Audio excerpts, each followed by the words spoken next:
Bismillahirrahmanirrahim. So we are doing the topic of predicates and quantifier.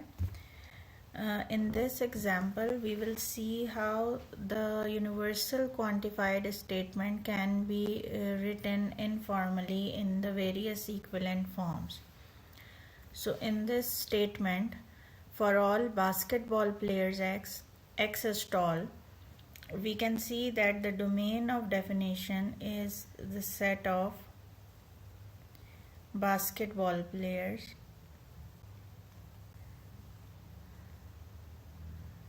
so we take this domain as a set B, and the predicate is T of X, which is X is tall.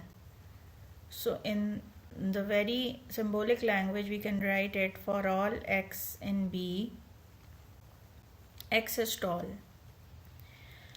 So now we see what are the equivalent ways of expressing this statement in the natural or informal language.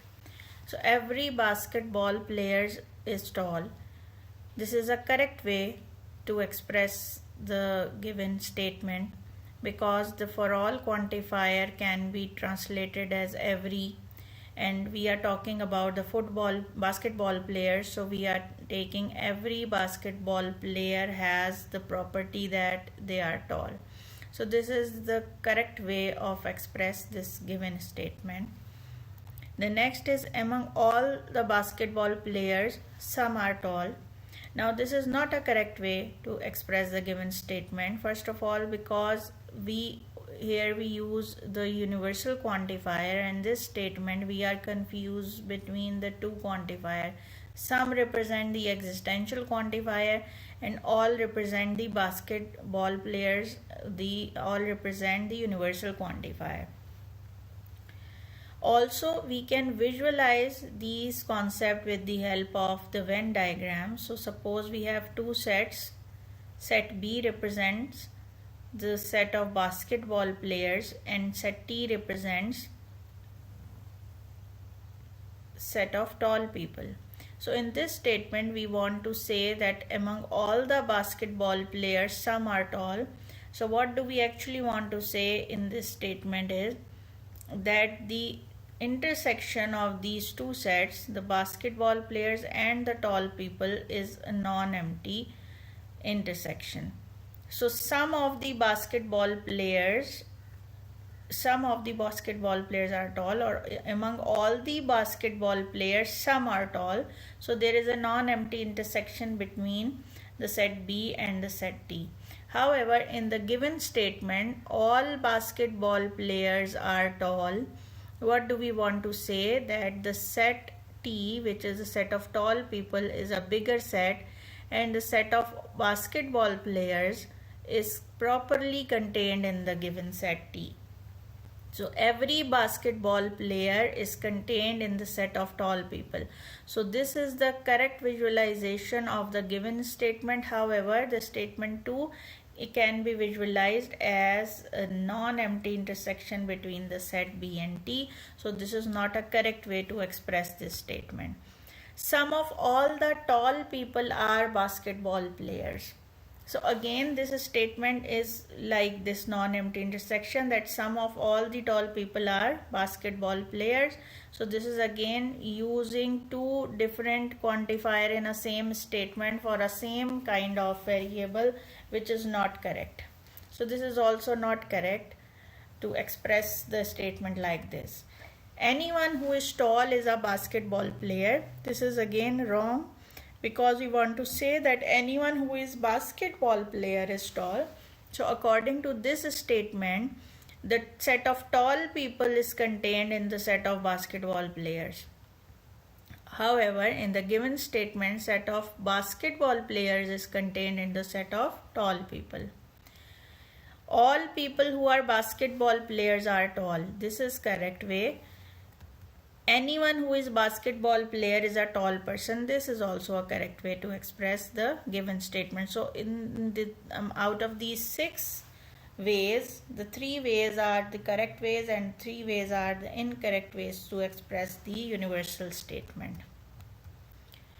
Next, the same kind of example we have for the existential quantifier. So this is the statement: there exists some x in R set of real numbers such that x square is equals to 2.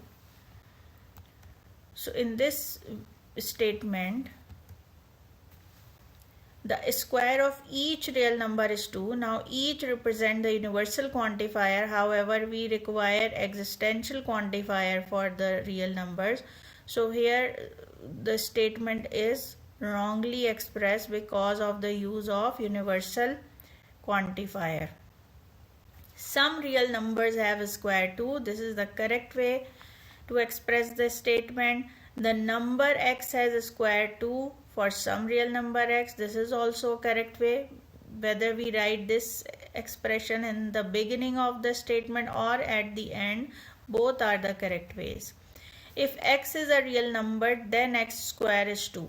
This is wrong statement because if x is a real number, then we are talking about any arbitrary real number x, and here we are talking about the existence of some real number x. So if x is a real number, then x square is 2 is the wrong way of expressing this statement because x could be any real number then, and here we require that x could be some number or the existence of some number.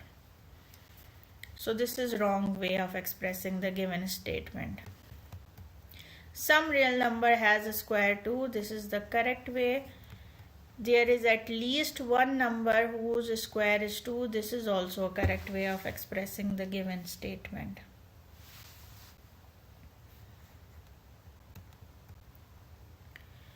Now we see that how do we rewrite the given statement which is given in the symbolic form into an informal way. So symbolically it is written: for all x in the set of real numbers, x square is greater or equal to 0. So by saying that we are writing it informally, what we actually want to do, we want to get rid of all the symbols and all the variable names. So for example, if we are given for all x belongs to R, so for all symbol can be replaced by every, each, for all. Similarly, x belongs to R. In x belongs to R, the variable x can be replaced by every real number.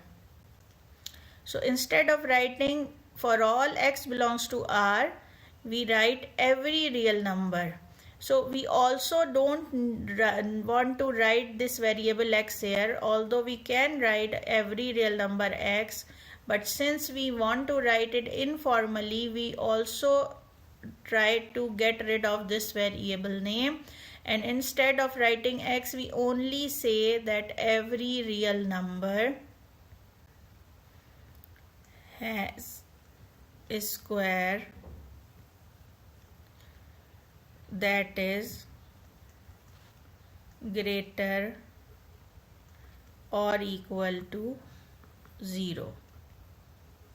Or greater or equal to 0 is further simplified as non-negative. So we can say that every real number has non-negative square. So the simple we can write all real numbers have non-negative squares, or every real number has non-negative square. Any real number has non-negative square. The square of each real number is non-negative. Now the next statement is: for all x belongs to R, x square is not equal to -1. Now this can be translated as every real number has a square not equal to -1, or you can say the square of every real number is not equal to -1. Usually when we talk informally, the negation of the statement begins the sentence. So we usually say these kind of statements starting from no. So we say no real number has a square equals to -1.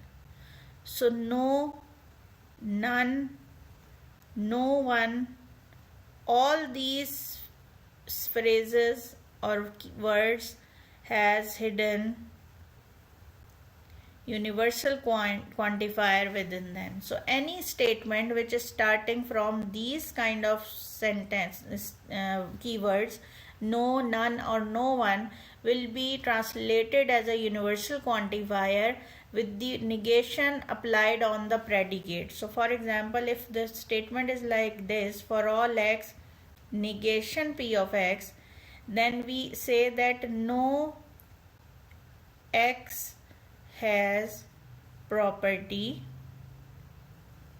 p. So this statement start with no and it has universal quantifier as a symbol. So all real numbers have squares that are not equal to -1. No real numbers have a square equals to -1. Now the next statement is there exists m belongs to positive integers such that m square is equals to m can be translated as some positive integer has a square equal to themselves, or you can say that some positive integers are equal to their own squares. So there is a positive integer whose square is equal to itself, or we can find at least one positive integer equal to its own square. So at least one can be also be replaced as that we get that there is a positive integer, or there exists a positive integer, or some positive integer equal to its own square. So all the keywords that are used for existential quantifier can be replaced with this word at least one or there is.